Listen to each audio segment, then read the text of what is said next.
Jing sha kri Blei mình ta ki sngi Kileng ja ka kileng kari Day ta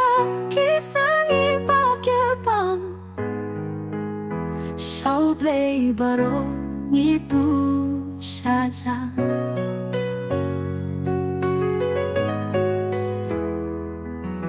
Sngi seng haka balang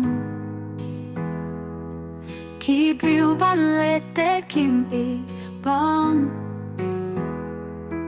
Kili ki ben nam don bawang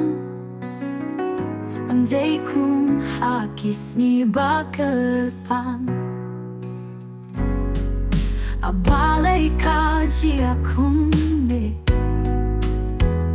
Hapo balang kili ki imani Tang shu tiye te ka ba je Tu na bawan sha imani Jing sha kri Blei mình ta ki sngi Kileng ja ka kileng kari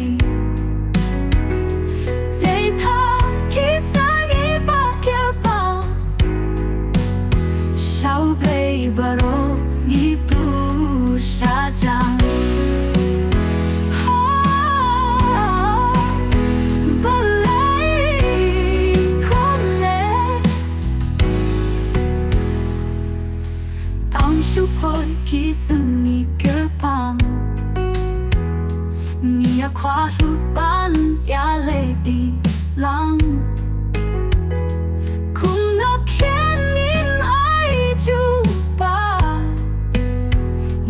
Dala day kaporya ni uwa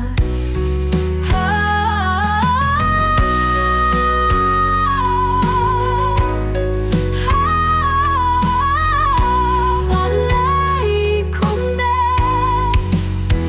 Tang shu poi ki sngi kyrpang Ni akwa lu ban ya le i lang